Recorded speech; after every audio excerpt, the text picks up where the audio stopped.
நேயர்களே வணக்கம். லோகா சமஸ்தா சுகினோ பவந்து, வாழ்க வளமுடன்.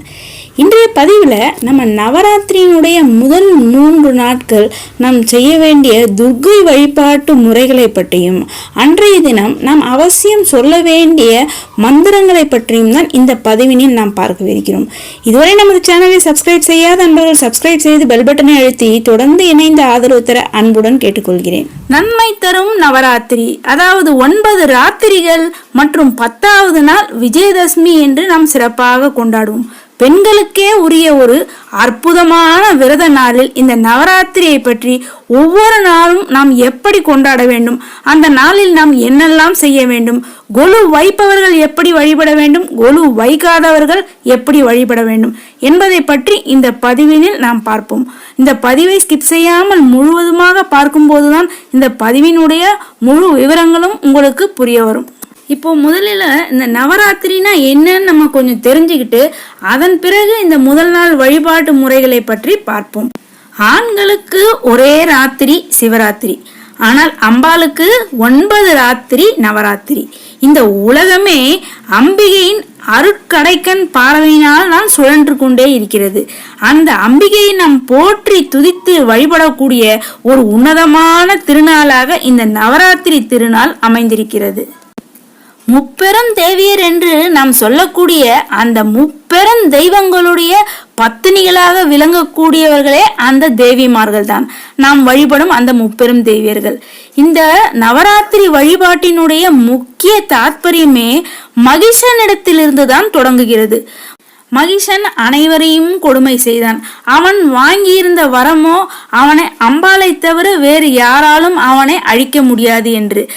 அந்த மகிஷனுடைய கொடுமைகளை அழிக்க வேண்டி இறைவன் தந்த வரத்தின்படி அம்பாள் தான் அந்த அசுரனை அழிக்க வேண்டும் என்கின்ற காரணத்தினால் அம்பாள் புறப்பட்டாள். அம்பாள் நினைத்திருந்தால் ஒரு நாளிலேயே அந்த மகிஷனை அழித்திருக்க முடியும். ஆனால் அம்பாள் அப்படி செய்யாமல் தவமிருந்து பின் அந்த அசுரனை அழித்தாள். அதற்கு என்ன காரணம் என்றால், எந்த ஒரு செயலையுமே நாம் முயற்சி செய்யாமல் நம்மால் வெற்றியை பெற முடியாது என்கின்ற தாற்பயத்தை நாம் புரிந்து கொள்ள வேண்டும் என்பதுதான் இந்த நவராத்திரியினுடைய அடிப்படை கருத்தே. மற்றொன்று, இந்த நவராத்திரி அன்றைய தினம் நாம் கொலு வைத்து வழிபடுகின்றோம். அதாவது படிப்படியாக கொலு வைக்கின்றோம்.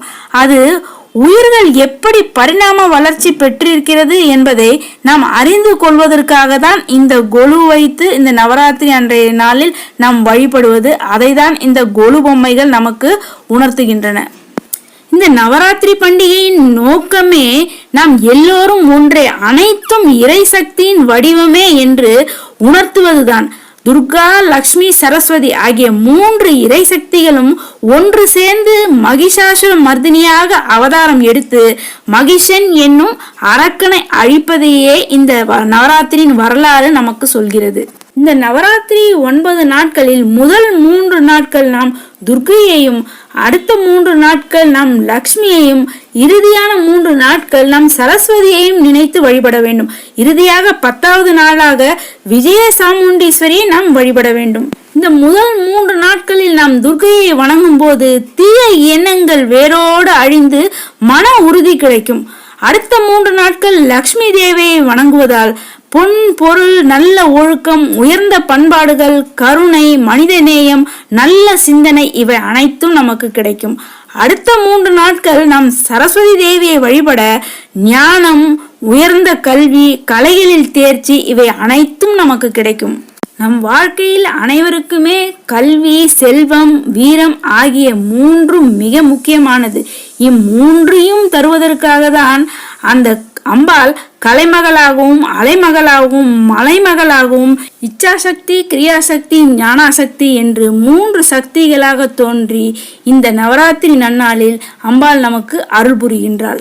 இந்த நவராத்திரி 9 நாட்களில் முதல் 3 நாட்கள் வீரத்திற்காகவும், அடுத்த 3 நாட்கள் செல்வத்திற்காகவும், அடுத்த 3 நாட்கள் கல்விக்காகவும் ஒதுக்கி இந்த 9 நாட்களும் நாம் வழிபடுகின்றோம். இதன் மூலம் நமக்கு கிடைக்கும் சக்தியை நாம் நல்ல விஷயத்திற்காக மட்டுமே பயன்படுத்த வேண்டும். இந்த நவராத்திரி திருநாளில் முதல் முறையாக கொலு வைத்து வழிபடுபவர்களாக இருந்தால் அந்த கொலு படிகளை அமைக்கும் முறையை இப்போது பார்க்கலாம். அதாவது முதல் படியில் ஓரறிவு உயிர் பொருட்களை நீங்கள் உணர்த்தும் வகையில் புல், செடி, கொடி போன்ற தாவர பொம்மைகள் இருப்பதாக அமைக்க வேண்டும். இரண்டாவது படியில் 2 அறிவு கொண்ட நத்தை, சங்கு போன்ற பொம்மைகள் இருத்தல் வேண்டும். மூன்றாவது படியில் 3 அறிவு உயிர்களை விளக்கும் கரையான், எறும்பு போன்ற பொம்மைகள் இடம்பெற வேண்டும். நான்காவது படியில் 4 அறிவு கொண்ட உயிர்களை விளக்கும் நண்டு, வண்டு போன்ற பொம்மைகள் இடம்பெற வேண்டும். ஐந்தாவது படியில் 5 அறிவு கொண்ட 4 கால் விலங்குகள், பறவைகள் பொம்மைகள் இடம்பெற வேண்டும். ஆறாவது படியில் 6 அறிவு படைத்த உயர்ந்த மனிதர்களினுடைய பொம்மைகள் இடம்பெற வேண்டும். ஏழாவது படி மனிதனுக்கு மேற்பட்ட மகான்கள், மகரிஷிகளுடைய பொம்மைகள் அதில் இடம்பெற வேண்டும். எட்டாவது படியில் தேவர்களின் உருவங்கள் இடம்பெற வேண்டும். நவகிரகங்களுடைய அதிபதிகள், பஞ்சபூத தெய்வங்கள், அஷ்டதிக்கு பாலகர்கள் என்று பல வகை பொம்மைகளை நீங்கள் இந்த 8வது படியில் அமைத்து வழிபடலாம். 9வது படியில் பிரம்மா, விஷ்ணு, சிவன் ஆகிய மும்மூர்த்திகளுடைய உருவ பொம்மைகளையும் அவர்களுடைய தேவியர்களான சரஸ்வதி, லக்ஷ்மி, பார்வதி ஆகியோருடைய பொம்மைகளும் இருக்க வேண்டும். ஆதி பராசக்தியினுடைய பொம்மையை நடுநாயகமாக வைக்க வேண்டும். இப்போது கலசத்தை நீங்கள் முதல் படியின் நடுவில் இருப்பதாக நீங்கள் கலசத்தை வைத்து வழிபட வேண்டும். கொலு பொம்மைகளை முடிந்தவரை மண்ணாலான பொம்மைகளை வாங்கி வைத்து வழிபடுவது என்பது மிகவும் சிறப்பு. இப்போ நம்ம நவராத்திரியோட முதல் நாள் நம்ம செய்ய வேண்டிய வழிபாடு முறைகளையும், நம்ம என்னென்ன செய்யணும், எப்படி வழிபாடு பண்ணணும், என்னென்ன நெய்வேத்தியம் பண்ணணும், சொல்ல வேண்டிய ஸ்லோகம் என்ன, அதனுடைய பலன்கள் என்ன என்பதை பற்றி பார்ப்போம். அதாவது நவராத்திரி முதல் நாள் நம் வழிபட வேண்டிய தேவியினோட திருநாமம் மகேஸ்வரி. அன்றைய தினம் நாம் அரிசி மாவினால் பொட்டு கோலமிட வேண்டும். அன்றைய தினம் முதல் நாள் அன்று மிருதங்கம் வாசிக்க தெரிந்தவர்கள் தோடி ராகம் இசைத்து வாசிப்பது மிகவும் சிறந்தது. முதல் நாளில் அம்பிகை 2 வயது குழந்தையாக பாவித்து பூஜிக்க வேண்டும். அன்று அம்பிகையை மல்லிகை, வில்வம் போன்றவைகளால் அர்ச்சனை செய்வது சிறப்பான பலன்களை எல்லாம் தரும். நவராத்திரியின் முதல் நாள் அன்று நாம் அம்பிகைக்கு வெண்பொங்கல் நிவேதனமாக செய்து வைத்து வழிபட வேண்டும். குருவை பார்க்க வரும் பெண்கள் மற்றும் குழந்தைகளுக்கு அந்த நிவேதனத்தை நாம் கொடுக்க வேண்டும். இதனால் நமக்கு அளவற்ற நன்மைகள் ஏற்படும். இந்த நவராத்திரி முதல் நாள் வழிபாட்டினால் நமக்கு என்னென்ன பலன்கள் கிடைக்கிறது என்று பார்த்தோமேயானால், முதல் நாள் அம்பிகையை குமாரியாக பூஜித்து வழிபடுவதால் நமக்கு எதிரி, கடன் போன்ற தொல்லைகள் ஏற்படாமல் இருப்பதுடன் ஆயுள் விருத்தியும் செல்வ விருத்தியும் ஏற்படும். நவராத்திரி முதல் நாள் வழிபாட்டு முறைகளை பார்த்தாகிவிட்டது. இப்போது நவராத்திரி முதல் நாள் அன்று நாம் சொல்ல வேண்டிய ஸ்லோகத்தை பற்றி பார்ப்போம். ஓம் ஸ்வேத வர்ணாயை வித்மஹே சூலஹஸ்தாயை தீமஹி தன்னோ மகேஸ்வரி பிரச்சோதயாத். இப்படியாக நீங்கள் உங்களுடைய முதல் நாள் வழிபாட்டினை, இந்த வழிபாட்டு முறைகளையும் ஸ்லோகத்தையும் சொல்லி கடைபிடித்த பின்னர் உங்களுக்கு தெரிந்த ஸ்லோகங்களையும், நவராத்திரி கொலுவை பார்க்க வரும் பெண்களையும் குழந்தைகளையும் அவர்களுக்கு தெரிந்த பாடல்களை பாட சொல்வதும், அனைவரும் சேர்ந்து லக்ஷ்மி சகஸ்ரநாமம், மகாலட்சுமி அஷ்டகம், அபிராமி அந்தாதி, கனகதாரா ஸ்தோத்திரம், இப்படி ஏதாவது ஒரு ஸ்லோகத்தை அனைவரும் சேர்ந்து இசைப்பது, பாடுவது என்பது மிக சிறந்த பலன்களை எல்லாம் உங்களுக்கு பெற்றுத்தரும். மேலும் மிக முக்கியமாக இந்த வழிபாடுகளை முடித்த பிறகு கட்டாயம் அவசியம் நீங்கள் உங்கள் வீட்டில் உள்ள குழந்தைகளை அழைத்து கொண்டு அருகில் உள்ள கோயில்களுக்கு செல்லுங்கள். எல்லா கோயிலிலும் இந்த நவராத்திரி காலங்களில் நவராத்திரி கொலு பொம்மைகளை எல்லாம் வைத்து வழிபாடு என்பது சிறப்பாக நடக்கும். அதையெல்லாம் நம் குழந்தைகள் பார்த்தால்தான் அந்த குழந்தைகளுக்கும் அவர்களுக்கும் எப்படி இந்த நவராத்திரி விழாவினை, இந்த வழிபாடு முறைகளை எல்லாம் செய்ய வேண்டும், அதனுடைய மகத்துவம் என்ன என்பது பற்றியெல்லாம் அந்த குழந்தைகளுக்கு தெரிய வரும். அதனால் அவசியம் குழந்தைகளை அருகில் உள்ள கோயில்களுக்கு இந்த நவராத்திரி 9 நாளும் கட்டாயம் அழைத்து செல்லுங்கள். இனி நவராத்திரி 2ஆம் நாள் வழிபாட்டு முறைகளை இப்போது பார்க்கலாம். நவராத்திரி 2ஆம் நாள் நாம் வழிபடக்கூடிய அம்பிகையின் பெயர் துர்க்கை.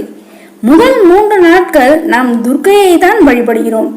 மலைமகள், அலைமகள், கலைமகள் என்று சொல்லக்கூடிய முப்பெரும் தேவிகளில் மலைமகளாக விளங்கக்கூடிய பார்வதியின் அம்சமான துர்கா தேவியை தான் நாம் நவராத்திரியின் 2ஆம் நாளில் வழிபடுகிறோம். முதலில் இந்த துர்கா தேவியை பற்றி தெரிந்து கொண்டு அதன் பிறகு 2ஆம் நாள் நாம் செய்ய வேண்டிய வழிபாட்டு முறைகளையும் நாம் சொல்ல வேண்டிய ஸ்லோகத்தையும் பற்றி பார்ப்போம். துர்க்கை என்றாலே காக்கும் தெய்வம் என்று பொருள். முற்காலங்களில் இந்த துர்க்கையை கொற்றவை என்ற பெயரால் வழிபட்டு வந்தனர். அந்த கொற்றவை என்று போற்றப்படும் அந்த அம்பிகை வெற்றியை தரக்கூடியவள். அக்காலங்களில் மன்னர்கள் போருக்கு புறப்படும் போது தங்களுக்கு வெற்றி கிடைக்க வேண்டும் என்று பிரார்த்தனை செய்யக்கூடிய ஒரு தெய்வம் என்றால் அது இந்த கொற்றவை என்று அழைக்கப்படும் இந்த துர்கை அம்பாள் தான். காளியின் ரூபமாகவும் துர்கையின் அம்சமாகவும் விளங்கக்கூடிய இந்த கொற்றவை என்கின்ற தெய்வத்தை தான் நாம் துர்கா தேவி என்று வழிபடுகிறோம். இந்த துர்கை, கொற்றவை எல்லாம் பார்வதி தேவியினுடைய அம்சம்தான். ஒவ்வொரு தேவியும் வேறு வேறு விதமாக கோபமாகவும் உக்கிரமாகவும் இருப்பார்கள்.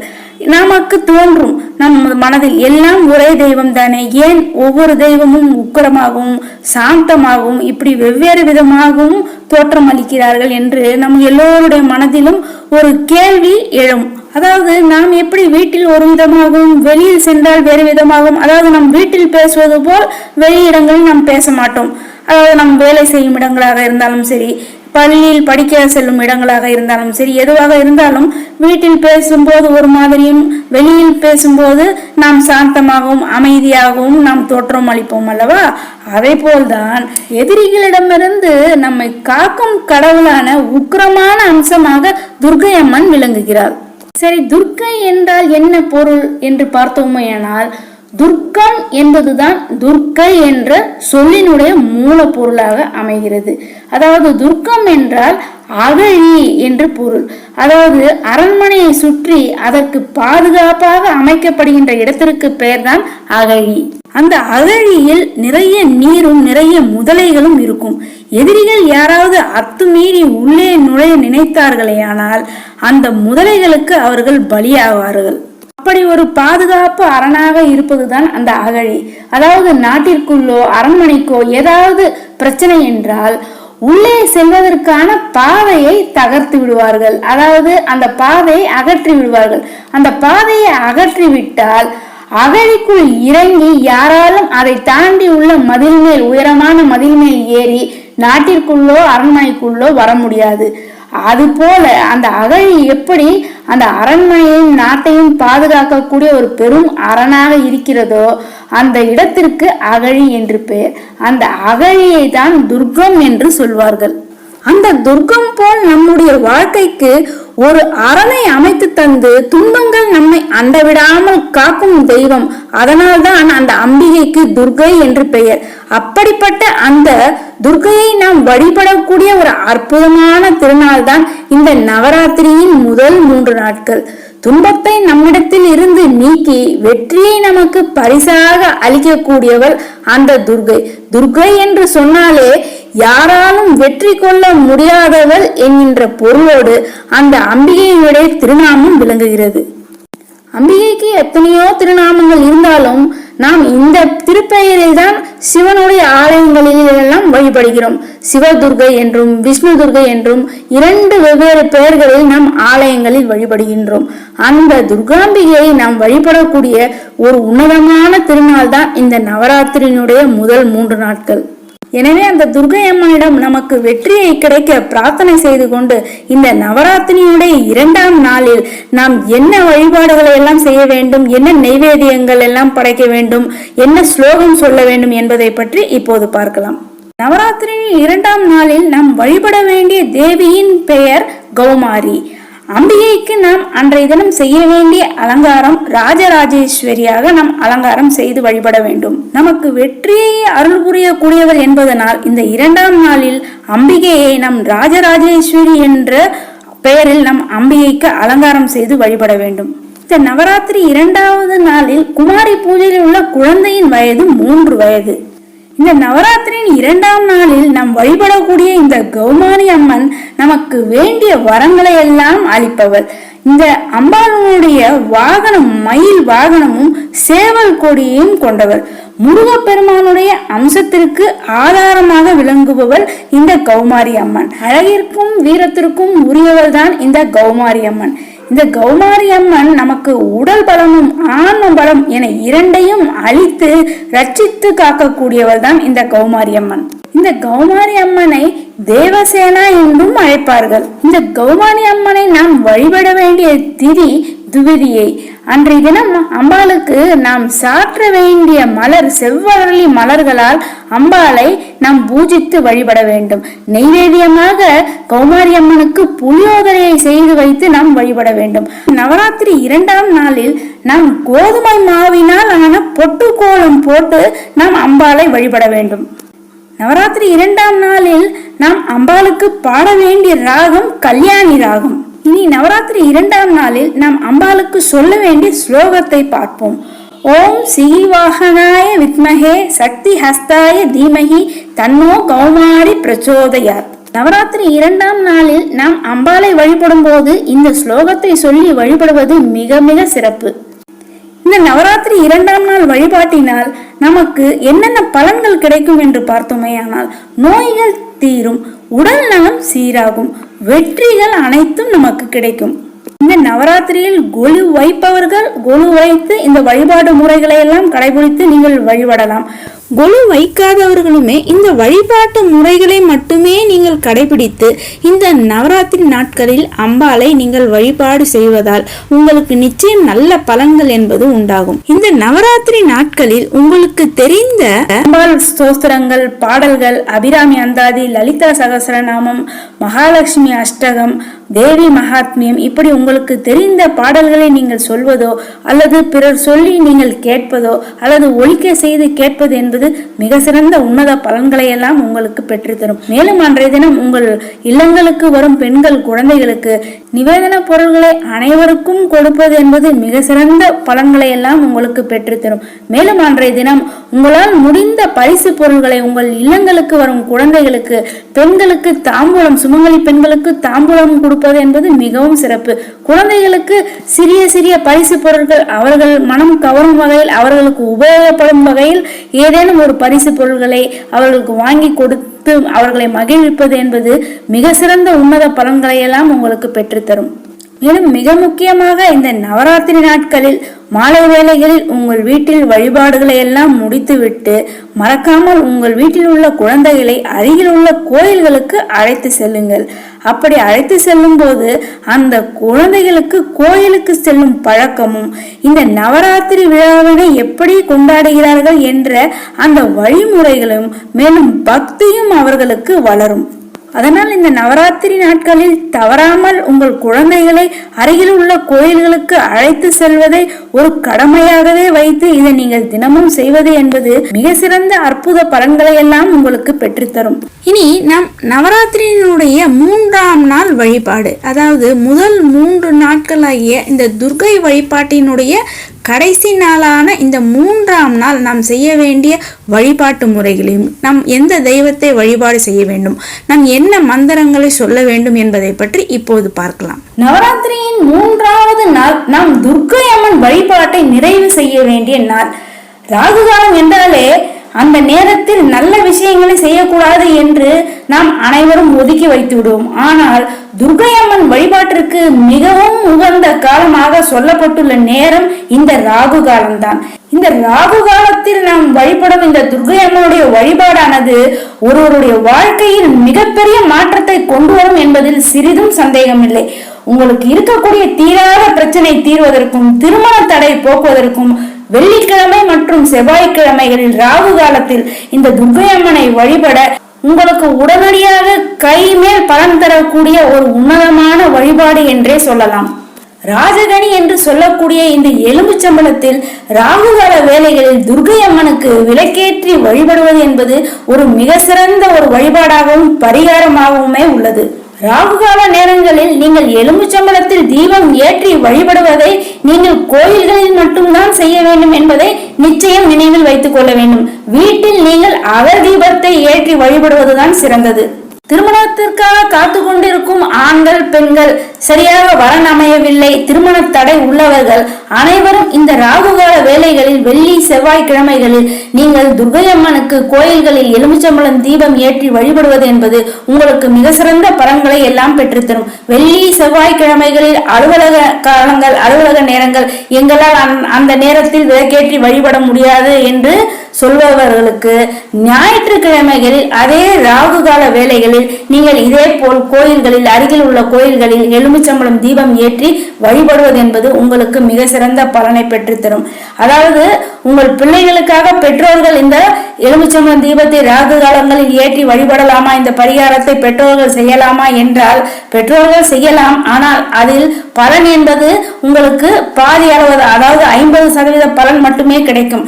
அவரவர்கள் யாருக்கு தேவையோ அவரவர்கள் அந்த பரிகாரத்தை செய்யும் போதுதான் அவர்களுக்கு முழு பலனும் கிடைக்கும். அதாவது பசி உள்ளவர்கள், யாருக்கு பசி எடுக்கிறதோ அவர்கள் சாப்பிட்டால்தான் அவர்களுடைய வயிறு நிறையும். அதற்கு பதிலாக பசி எடுப்பவர்களை தவிர்த்து வேறு ஒருவர்கள் உண்பதால் அவர்களுடைய பசி தீருமா, தீராதல்லவா? அதுபோல்தான் யாருக்கு இந்த பரிகாரம் தேவையோ அவர்கள் அந்த பரிகாரத்தை செய்வதுதான் சிறப்பு. சிலருக்கு சில தவிர்க்க முடியாத காரணங்களால் அவர்களுடைய பிள்ளைகள் இந்த பரிகாரத்தை செய்ய முடியாத சூழ்நிலை உள்ள போது பெற்றோர்கள் பிள்ளைகளுக்காக இந்த பரிகாரத்தை செய்யலாம். ஆனால் அதன் பலன் என்பது 50% இருக்கும் என்பதை நீங்கள் நினைவில் கொள்ள வேண்டும். ராகுகால நேரத்தில் துர்க்கை அம்மனுக்கு இதுபோல் திருமண தடை உள்ளவர்கள், திருமணம் அதற்காக வரம் தேடி கொண்டிருப்பவர்கள், அவர்கள் இந்த வழிபாடை மேற்கொள்ளும் போது நிச்சயம் அவர்களுக்கு நல்ல சிறந்த வரன், அவர்கள் மனம் போல் அவர்களுக்கு வரன் அமைந்து இனிய இல்லற வாழ்க்கை அமைய அவர்களுக்கு ஒரு நல்ல வாழ்க்கை துணை நிச்சயம் அவர்களை தேடி விரைவில் வரும் என்பதில் துளியும் சந்தேகமில்லை.